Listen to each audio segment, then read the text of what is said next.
ആകയാൽ നാം എന്തു പറയേണ്ടു? കൃപ പെരുക്കേണ്ടതിന്നു പാപം ചെയ്തുകൊണ്ടിരിക്ക എന്നോ? ഒരുനാളും അരുതു. പാപസംബന്ധമായി മരിച്ചവരായ നാം ഇനി അതിൽ ജീവിക്കുന്നതു എങ്ങനെ? അല്ല, യേശുക്രിസ്തുവിനോടു ചേരുവാൻ സ്നാനം ഏറ്റവരായ നാം എല്ലാവരും അവന്റെ മരണത്തിൽ പങ്കാളികളാകുവാൻ സ്നാനം ഏറ്റിരിക്കുന്നു എന്നു നിങ്ങൾ അറിയുന്നില്ലയോ? അങ്ങനെ നാം അവന്റെ മരണത്തിൽ പങ്കാളികളായിത്തീർന്ന സ്നാനത്താൽ അവനോടുകൂടെ കുഴിച്ചിടപ്പെട്ടു. ക്രിസ്തു മരിച്ചിട്ടു പിതാവിന്റെ മഹിമയാൽ ജീവിച്ചെഴുന്നേറ്റതുപോലെ നാമും ജീവന്റെ പുതുക്കത്തിൽ നടക്കേണ്ടതിനു തന്നെ. അവന്റെ മരണത്തിന്റെ സാദൃശ്യത്തോടു നാം ഏകീഭവിച്ചവരായെങ്കിൽ പുനരുത്ഥാനത്തിന്റെ സാദൃശ്യത്തോടും ഏകീഭവിക്കും. നാം ഇനി പാപത്തിനു അടിമപ്പെടാതവണ്ണം പാപശരീരത്തിനു നീക്കം വരേണ്ടതിനു നമ്മുടെ പഴയ മനുഷ്യൻ അവനോടുകൂടെ ക്രൂശിക്കപ്പെട്ടു എന്നു നാം അറിയുന്നു.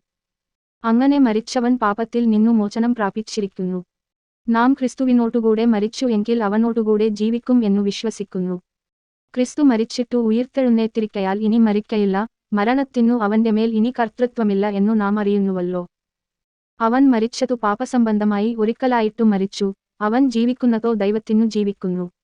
അവണ്ണം നിങ്ങളും പാപസംബന്ധമായി മരിച്ചവർ എന്നും ക്രിസ്തുയേശുവിൽ ദൈവത്തിനു ജീവിക്കുന്നവർ എന്നും നിങ്ങളെ തന്നെ എണ്ണുവിൻ. ആകയാൽ പാപം നിങ്ങളുടെ മർത്യശരീരത്തിൽ അതിന്റെ മോഹങ്ങളെ അനുസരിക്കുമാറു ഇനി വാഴരുതു. നിങ്ങളുടെ അവയവങ്ങളെ അനീതിയുടെ ആയുധങ്ങളായി പാപത്തിനു സമർപ്പിക്കയും അരുതു.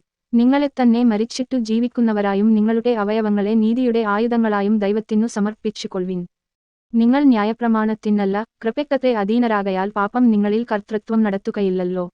എന്നാൽ എന്തു? ന്യായപ്രമാണത്തിനല്ല, കൃപയ്ക്കത്രേ അധീനരാകയാൽ നാം പാപം ചെയ്യുക എന്നോ? ഒരുനാളും അരുതു. നിങ്ങൾ ദാസന്മാരായി അനുസരിപ്പാൻ നിങ്ങളെത്തന്നെ സമർപ്പിക്കയും നിങ്ങൾ അനുസരിച്ചു പോരുകയും ചെയ്യുന്നവന്നു ദാസന്മാർ ആകുന്നു എന്നു അറിയുന്നില്ലയോ? ഒന്നുകിൽ മരണത്തിനായി പാപത്തിന്റെ ദാസന്മാർ, അല്ലെങ്കിൽ നീതിക്കായി അനുസരണത്തിന്റെ ദാസന്മാർ തന്നെ. എന്നാൽ നിങ്ങൾ പാപത്തിന്റെ ദാസന്മാർ ആയിരുന്നുവെങ്കിലും നിങ്ങളെ പഠിപ്പിച്ച ഉപദേശരൂപത്തെ ഹൃദയപൂർവ്വം അനുസരിച്ചു.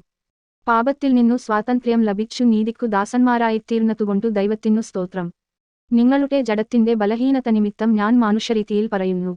നിങ്ങളുടെ അവയവങ്ങളെ അധർമ്മത്തിനായി അശുദ്ധിക്കും അധർമ്മത്തിനും അടിമകളാക്കി സമർപ്പിച്ചതുപോലെ ഇപ്പോൾ നിങ്ങളുടെ അവയവങ്ങളെ വിശുദ്ധീകരണത്തിനായി നീതിക്കു അടിമകളാക്കി സമർപ്പിപ്പിൻ. നിങ്ങൾ പാപത്തിനു ദാസന്മാരായിരുന്നപ്പോൾ നീതിയെ സംബന്ധിച്ചു സ്വതന്ത്രരായിരുന്നുവല്ലോ. നിങ്ങൾക്കു അന്നു എന്തൊരു ഫലം ഉണ്ടായിരുന്നു? ഇപ്പോൾ നിങ്ങൾക്കു ലജ്ജ തോന്നുന്നതു തന്നെ. അതിന്റെ അവസാനം മരണമല്ലോ. എന്നാൽ ഇപ്പോൾ പാപത്തിൽ നിന്നു സ്വാതന്ത്ര്യം പ്രാപിച്ചു ദൈവത്തിനു ദാസന്മാരായിരിക്കയാൽ നിങ്ങൾക്കു ലഭിക്കുന്ന ഫലം വിശുദ്ധീകരണവും അതിന്റെ അന്തം നിത്യജീവനും ആകുന്നു. പാപത്തിന്റെ ശമ്പളം മരണമല്ലേ, ദൈവത്തിന്റെ കൃപാവരമോ നമ്മുടെ കർത്താവായ യേശുക്രിസ്തുവിൽ നിത്യജീവൻ തന്നെ.